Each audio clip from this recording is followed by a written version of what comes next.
नमस्कार, स्वागत है आप सभी का एक बार फिर से आनंदीबाई हरसे सरस्वती बालिका विद्या मंदिर इंटर कॉलेज जालौन की ऑनलाइन स्टडी एजुकेशन में। मैं धर्मेंद्र कुमार सिंह राजा सर आज यहाँ पर कक्षा सप्तम की हिंदी का है ना दूसरा पार्ट पढ़ाने के लिए यहाँ पर आया हूँ। इससे पहले मैंने आपको एक चैप्टर आपको पढ़ा दिया है जिसमें कविता थी हमारी जागो जीवन के प्रभात। उसको हमने बहुत अच्छे से पढ़ा, फिर उसके प्रश्नोत्तर किए, पूरी जो प्रश्नावली थी उसकी पूरी कंप्लीट की हमने, ठीक है। और इससे पहले मैं 11 लेक्चर आपको पढ़ा चुका हूँ, ये मेरा 12वां लेक्चर है। तो याद रखिए, अगर आप बाद में जुड़े हैं ग्रुप से और नहीं है तो आप RS group of education by Raja sir YouTube पर जाइए, वहाँ पर आपको सारी वीडियोस मिल जाएंगी, ठीक है। शुरू से जितने मैंने आपको लेक्चर लिए सारे वहाँ पर पढ़े हैं, ठीक है। तो आप वहाँ पर पढ़ सकते हैं जो बाद में आए बच्चे, ठीक है। चलिए बेटा चलते हैं कहानी की ओर, है ना। कहानी क्या है, पहले लेसन का नाम बेटा जो है वो दूसरा चैप्टर है हमारा राजधर्म, ठीक है। बहुत अच्छी कहानी है और ये आपको बहुत अच्छी सीख देने वाली है। तो सबसे पहले तो आप कॉपी किताब अभी रख दीजिए, आपको सिर्फ सुनना है जो हम बता रहे हैं, ठीक है। जी हाँ, कहानी क्या है ना, किस प्रकार से इस कहानी में क्या शिक्षा मिलती है, तो बस 3 से 4 मिनट में पहले हम कहानी को पूरा समझेंगे कि कहानी है क्या। देखिए बात ये है, ये बहुत समय पहले की कहानी है। इसमें आपको एक शब्द मिलेगा बोधिसत्व। क्या मिलेगा बेटा? बोधिसत्व। बोले बोधिसत्व क्या है बेटा? तो कहा जाता है कि भगवान जो महात्मा बुद्ध है ना, उनका जब तक उन्हें ज्ञान प्राप्त नहीं हुआ था तब तक उनका जो जन्म है वो 550 योनियों में पहले हो चुका था। यानी कि ज्ञान प्राप्त होने से पहले उनका जन्म जो है बेटा वो 550 योनियों में हो चुका था। तो इस टाइम पीरियड को ही, यानी कि जो समय है, इसमें भगवान बुद्ध को कहा जाता है बोधिसत्व। क्या कहा जाता है? बोधिसत्व, ठीक है। समझ में आ गया आपको? चलिए बेटा आगे चलते हैं। अब इसमें कहानी में क्या है, वाराणसी नामक स्थान पर एक राजा है जिनका नाम क्या है बेटा? ब्रह्मदत्त नाम के एक राजा है, ठीक है, जो वहाँ पर बहुत न्यायपूर्वक शासन करते हैं और अपनी प्रजा को बहुत खुशी रखते हैं, ठीक है। पर वो बहुत परेशान रहते हैं। बोले सर इतना न्यायपूर्वक शासन करने के बाद भी परेशान क्यों हैं? चलिए बताते हैं बेटा। उनकी परेशानी का एक कारण था। क्या कारण था? कि उस पूरे उनके राज्य में कोई ऐसा व्यक्ति नहीं था जो उनकी कमी बताता था, जिससे पूछो उनकी अच्छाइयाँ ही बताता था, तारीफ करता था। तो राजा चिंता में कि उनकी कोई कमी बताए। अब बोले सर ये क्यों, कमी क्यों जानना चाहते हैं? कमी इसलिए जानना चाहते हैं बेटा क्योंकि यदि कमी नहीं बताएंगे तो वो अपनी कमी को दूर नहीं करेंगे और वो कमी हमेशा बनी रहेगी उनकी। तो वो ये चाहते थे कि उनकी कमियाँ कोई बताएं और वो उसमें सुधार करें, ठीक है। तो उन्होंने एक उपाय सोचा। क्या सोचा? ये अपने ही राज्य में वेश बदलकर घूमने लगे प्रजा के बीच में, ठीक। प्रजा के बीच में गए, क्योंकि अगर ऐसे ही जाएंगे तो राजा साहब, और वैसे भी कोई राजा के सामने थोड़ा ना उनकी बुराई करेगा, है ना। हाँ चलिए, तो होता क्या है कहानी में? कहानी में ये होता है कि ये पब्लिक में आम आदमी बन के, यानी कि वेश बदल कर पहुँचते हैं और पब्लिक से चर्चा करते हैं। किस बारे में चर्चा करें? राजा कैसा है।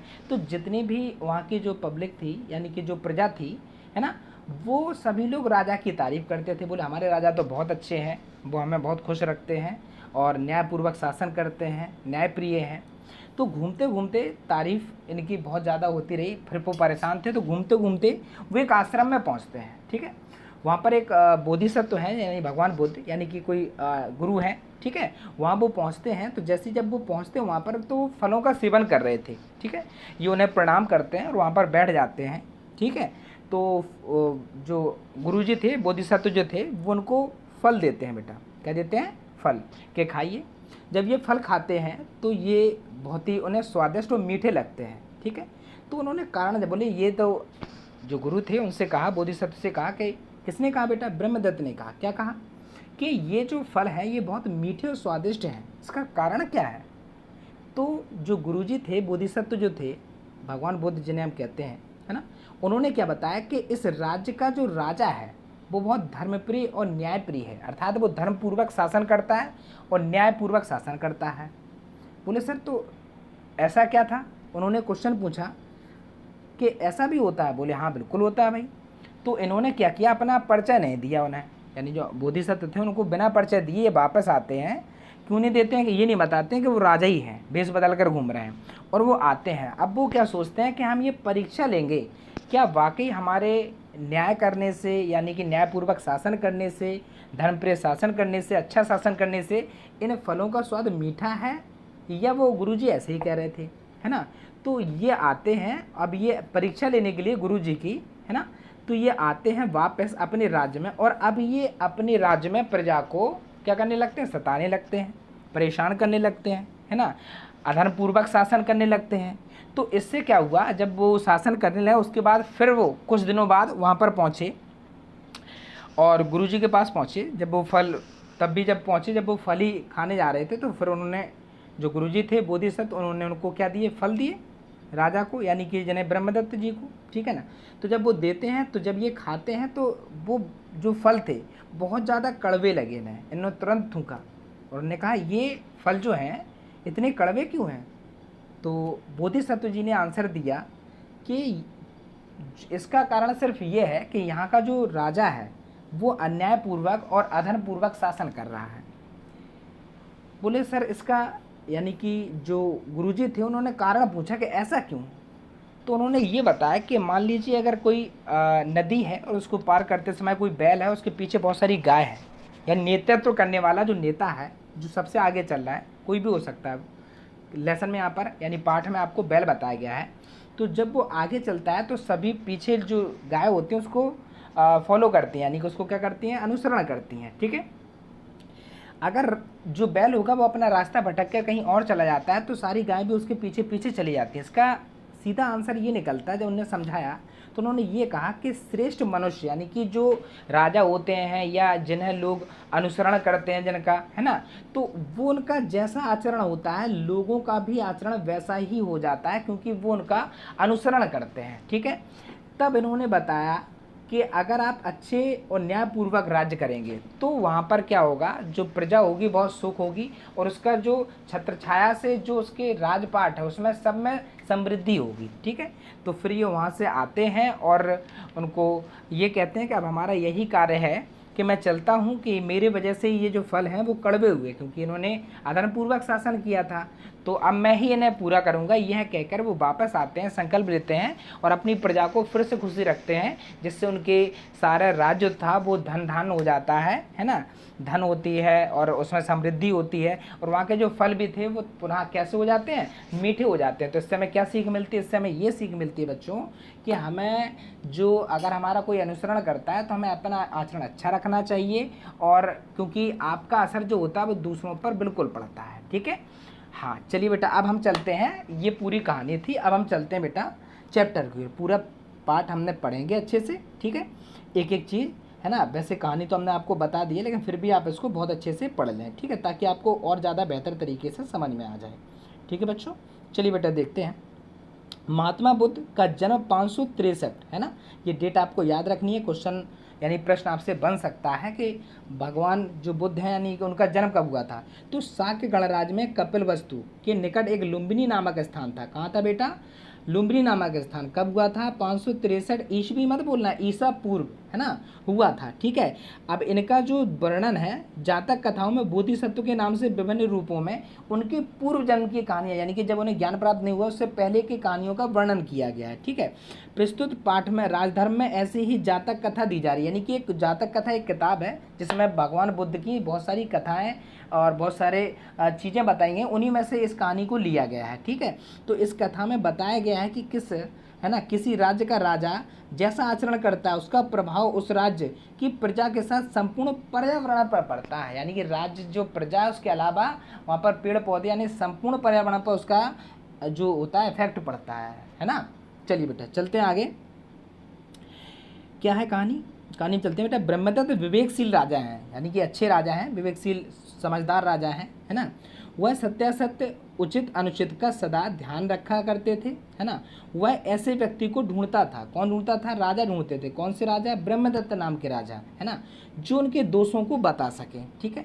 प्रशंसा करने वाले तो सभी थे, है ना, दोष बताने वाला कोई नहीं मिलता था, ठीक है।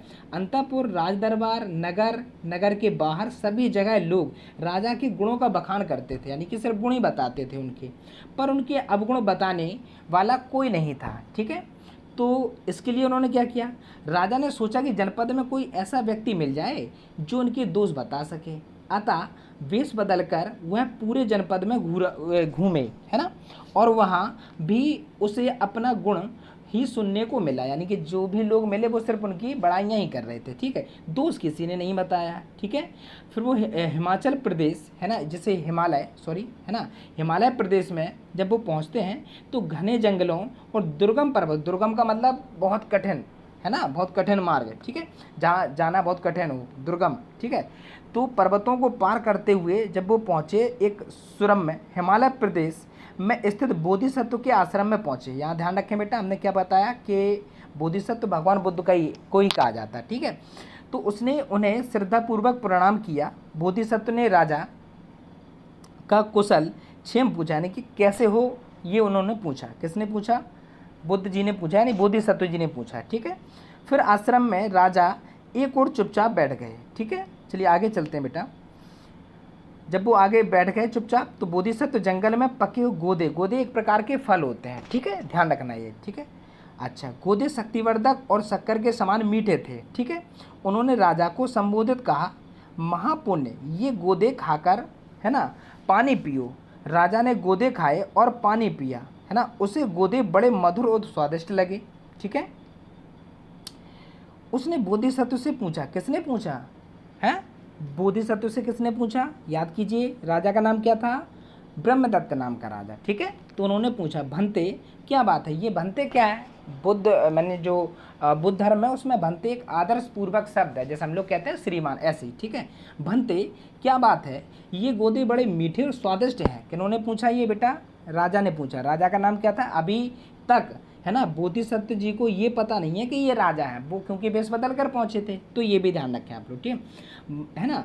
मीठे होने का, स्वादिष्ट होने का कारण पूछा, तो उन्होंने क्या बताया? महापुण्य, राजा निश्चय ही धर्मानुसार और न्यायपूर्वक राज करता है, उसी से ये इतने मीठे हैं। राजा के अधार्मिक और अन्यायी होने पर तेल, मधु है ना, शक्कर आदि तथा जंगल के फल फूल सभी कड़वे और स्वादहीन हो जाते हैं। केवल यही नहीं, सारा राष्ट्र ओज रहित हो जाता है, अर्थात ओज रहित का मतलब होता है जो रौनक होती है उस राज्य की वो चली जाती है, ठीक है।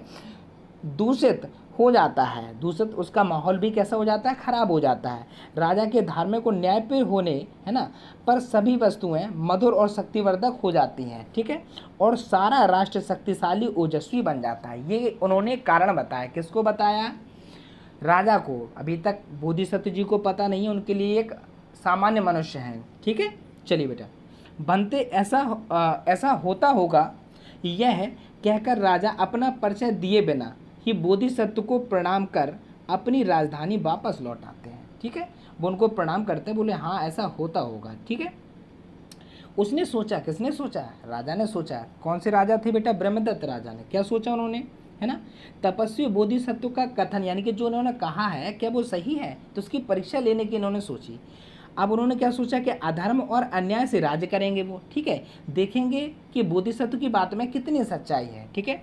राजा ने ऐसा ही किया। वो वहाँ से लौटे और उन्होंने क्या किया? अब उन्होंने यहाँ पर गौर करें कि अन्याय से राज्य करेंगे, है ना, कहा था ना उन्होंने, तो उस वैसे ही उन्होंने किया।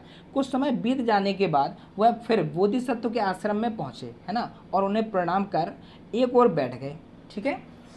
जी हाँ, अब क्या है कहानी में? बोधिसत्व ने फिर पके गोदे दिए। राजा को वो गोदे जो थे वो बहुत कड़वे लगे, है ना। राजा ने गोदे थूक दिए और कहा, भंते ये तो कड़वे हैं, यानी कि जो आपने गोदे यानी जो फल दिए हैं ये तो बहुत कड़वे हैं हमारे, ठीक है। महापुण्य, अब उन्होंने कहा, किसने कहा? बोधिसत्व जी ने कहा, राजा अवश्य अधार्मिक और अन्यायी होगा, यानी कि जो राजा है वो कैसा है? अधार्मिक और अन्यायी है, इसलिए जो गोदे हैं यानी कि जो फल हैं वो कैसे हैं बेटा? वो आपके कड़वे हो गए हैं, ठीक है। राजा के अधार्मिक और अन्याय होने पर जंगल के, है ना, फूल फल, है ना, तथा सभी वस्तुएं नीरस और कड़वी हो जाती हैं, स्वाद रहित हो जाती हैं। आगे देखिए, यही नहीं, सारा राष्ट्र ओज रहित हो जाता, जो कि उन्होंने पहले बताया था। राजा के और जिज्ञासा पर बोधिसत्व ने कहा, क्या कहा? एक उन्होंने उदाहरण दिया। क्या दिया? जरा ध्यान से सुने बच्चे। गायों के नदी तैरते समय बैल, जैसे नेता, नेता क्यों? क्योंकि जो आगे चलता है वो नेतृत्व करता है किसी भी चीज़ का। मान लीजिए कोई भी रैली जाती है तो उसमें सबसे आगे कोई होता है है ना, तो वो क्या करता है, नेतृत्व करता है, फिर उसको लोग अनुसरण करते हैं पीछे। तो जहाँ जहाँ आगे वाले लोग जैसे जाते हैं, मान लीजिए आप लाइन जा रही होगी, चींटियों को देखिए, चींटियों को देखिए, आपने देखा होगा कि आगे वाला जो होता है चींटा या चींटी जो होती है वो आगे जहाँ जहाँ जाती है पीछे वाला उनको फॉलो करता है। उसी प्रकार से इसको नेता, नेता का मतलब नेतृत्व करने वाले को नेता कहा जाता है, ध्यान रखें। टेढ़ा हो जाता है तो नेता के टेढ़े जाने के कारण सभी गायें टेढ़ी हो जाती हैं और मार्ग से भटक जाती हैं। इसी प्रकार मनुष्यों में भी जो श्रेष्ठ होता है वह नेता माना जाता है, यानी कि जो श्रेष्ठ होता है ना, उसको क्या माना जाता है बेटा, नेता माना जाता है, ठीक है। यदि वह टेढ़े मार्ग से जाता है, अधर्म करता है, तो सारी प्रजा कुमार्ग, कुमार्ग का मतलब होता है बुरे मार्ग पर, है ना, चलती है और अधर्म करने लगती है। कौन करने लगती है, जो वहाँ की प्रजा भी होती है, ठीक है। राजा ही नेता होता है। राजा के धर्म विमुख होने पर, यानी कि जब वह धर्म से राज नहीं करता, अपना मुख फेर लेता है धर्म से, है ना, सारा राज दुख को प्राप्त होता है। गायों के नदी पार करते समय यदि बैल यानी कि नेता, है ना, सीधा जाता है तो नेता सीधा जाने के कारण, है ना, सभी गायें जो होती हैं वो भी सीधी जाती हैं और नदी को पार कर जाती हैं। इसी प्रकार मनुष्यों में भी जो श्रेष्ठ मनुष्य होता है वही नेता माना जाता है। यदि वह धर्म का अनुसरण करता है तो शेष प्रजा भी धर्म का मार्ग अपनाती है। राजा के धार्मिक होने पर सारा राष्ट्र सुख को प्राप्त करता है। ये किन्होंने कहा, ये बेटा कहा बोधिसत्व ने। क्या कहा, अभी तो पूरी कहानी आपको समझ में आ रही है, पहले तो हमने समझा दी थी, अभी हम लोग पूरा चैप्टर पढ़ रहे हैं, ठीक है। फिर एक बार और रिवाइज कर लेंगे हम लोग। बोधिसत्व ने यह शिक्षा प्राप्त कर राजा ने, यानी कि जो राजा थे बोधिसत्व से, उन्होंने क्या की शिक्षा प्राप्त की। क्या शिक्षा प्राप्त की, यदि वह अधर्म से शासन करेंगे तो वहाँ उसका जो असर होगा वो प्रजा पर और पूरे पर्यावरण पर पड़ेगा, ठीक है। हाँ, राजा प्रकट होना, यानी राजा होना प्रकट किया, यानी कि उन्होंने बाद में बताया, क्या बताया, कि वही राजा हैं। और विनय पूर्वक बोला, भंते, भंते मतलब हमने क्या कहा था, ये आदर्श पूर्वक एक वाक्य है, यानी कि शब्द है जो किससे लिया जाता है, ये बुद्ध धर्म में कहा जाता है, ठीक है, श्रीमान की तरह। मैंने ही पहले गोदों को मीठा फिर कड़वा किया, अब फिर उन्हें मीठा करूँगा और कभी उन्हें कड़वा नहीं होने दूंगा। इसका अर्थ क्या है कि उन्होंने जब वो अच्छे से शासन करते थे न्यायपूर्वक, तो जो गोदे थे वो बेटा मीठे थे। फिर उन्होंने परीक्षा ली कि हम न्यायपूर्वक शासन करेंगे तो बेटा गोदे कैसे हो गए, कड़वे हो गए, है ना। अब उन्होंने क्या किया, अब मैं मीठा करूँगा। मीठे का मतलब अब वो फिर से न्यायपूर्वक शासन करेंगे ताकि जो वहाँ के फल या पर्यावरण है वो अच्छा रहे और जो गोदे हैं वो कैसे हो जाए, मीठे हो जाए। यह मेरा संकल्प है। ये उन्होंने प्रण लिया, संकल्प लिया, व्रत किया, है ना, ठान लिया उन्होंने कि ऐसे ही करेंगे। वो बोधिसत्व को प्रणाम कर वह राजधानी वापस लौट आए और धर्म और न्यायपूर्वक राज्य करने लगा, है ना।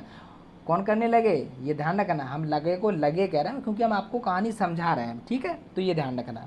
उसका राज्य फिर धन दान से भर गया, यानी कि फिर से जो प्रजा में थी वो खुशहाली लगी। यहाँ पर लिखा है जातक कथा, यानी कि जो कहानी है वो जातक कथा, और जातक कथा में सिर्फ भगवान बुद्ध की ही कहानी मिलती है आपको, ठीक है।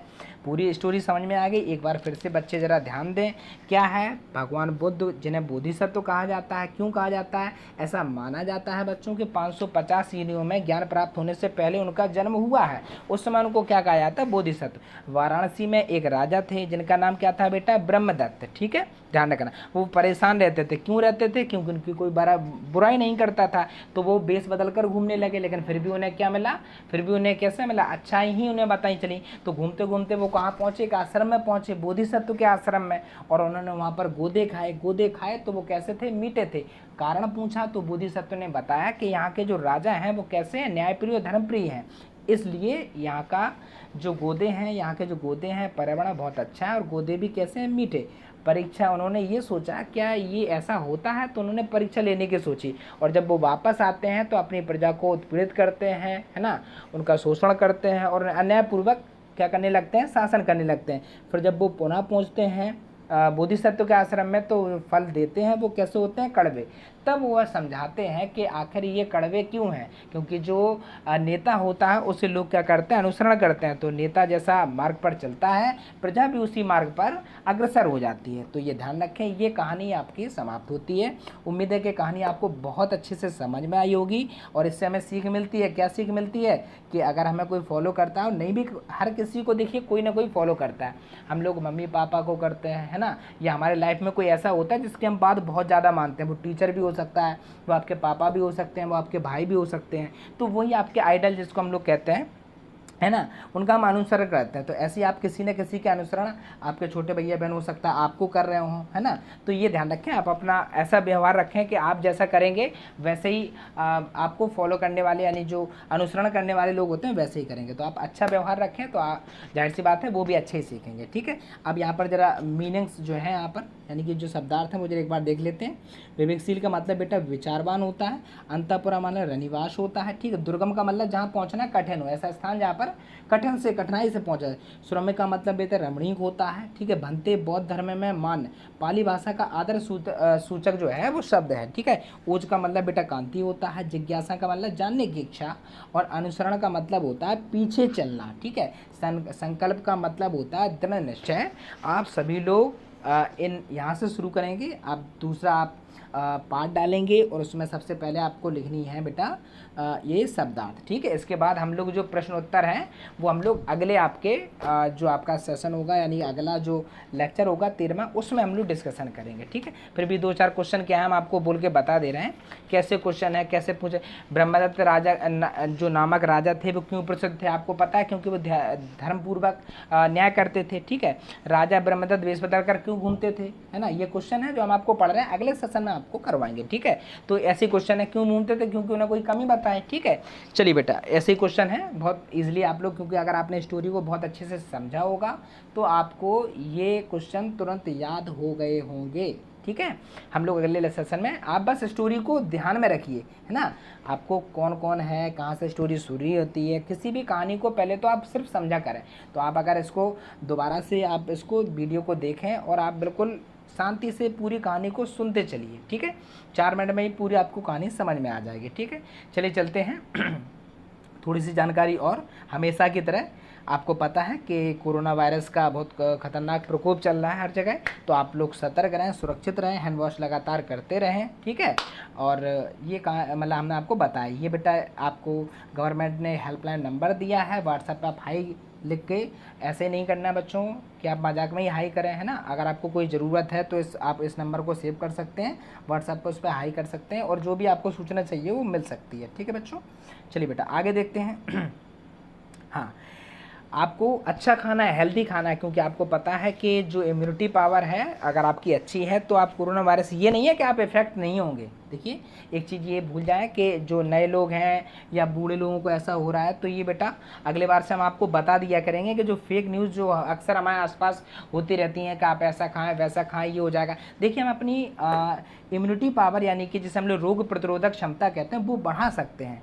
पर अगर हम ये कहें कि हमें कोविड-19 यानी कि कोरोना वायरस होगा ही नहीं तो बेटा ये गलत होगा। क्यों गलत होगा, क्योंकि ऐसा नहीं होता, वो आप पे इफेक्ट करेगा। हाँ वो बात अलग है कि आप उसको रिकवर कर लेंगे, ठीक है। ऐसा नहीं है कि आपको कोविड-19 हो ही नहीं सकता। आपने देखा होगा बहुत सारी 1 लाख के पार आज जब वीडियो हम इसको बना रहे हैं, है ना, 22 तारीख में, है ना, तो इसमें क्या है कि बहुत सारी 1 लाख के ऊपर आपके केसेस हो गए और जो मतलब जो केसेस हैं रिकवरी हो रही है लोगों की जिनकी इम्यूनिटी पावर अच्छी है, रोग प्रतिरोधक क्षमता अच्छी है, तो वो रिकवर कर रहे हैं, है ना, रोगों से लड़ने की क्षमता अच्छी है। तो आप अपने आप को हेल्दी रखें, है ना।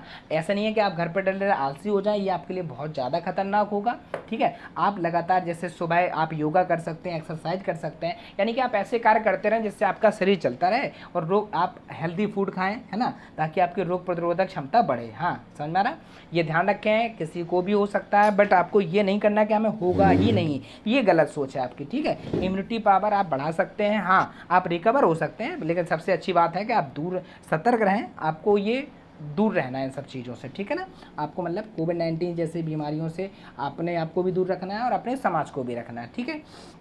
देखिए यहाँ पर कुछ हेल्दी आदतें आपको दी गई हैं, हैंड वॉश करना, सैनिटाइज़ करना, आप कहीं बाहर से आते हैं, ठीक है, और हैंड वॉश लगातार आप कहीं बाहर जाते हैं या मोबाइल फ़ोन ज़्यादा चलाते हैं तब भी आप हैंड वॉश करते रहिए, ठीक है। जी हाँ, यहाँ पर पिछले बार भी हमने आपको बताया था क्या क्या कर सकते हैं आप घर पर रहकर योगा ऑनलाइन क्लासेस जो हैं, यानी कि बहुत सारे टीवी तो सबके घर में है ना, नहीं है मोबाइल तो हो गई, आप लोग एजुकेशन भी अभी लोग मोबाइल से ही ग्रहण कर रहे हैं, तो आप डांसिंग कर सकते हैं, यानी कि ऐसी एक्टिविटी कर सकते हैं घर पर जिसमें आपका शरीर जो है वो वार्म अप होता रहे, यानी कि शरीर की क्रियात्मक क्रिया जो हैं वो चलती रहें ताकि आपकी इम्यूनिटी दमदार रहे, ठीक है। और हेल्दी फूड खाते रहिए, ठीक है। धन्यवाद। इसी साथ हम आप आज्ञा लेते हैं और अगले सेशन में हम आपको उसके प्रश्नोत्तर कराएंगे, यानी पूरा चैप्टर हमारा अगले वाले सेशन में कंप्लीट हो जाएगा। ठीक है जी, धन्यवाद। आप लोग सतर्क रहें, हेल्दी रहें, अच्छे से रहें। धन्यवाद।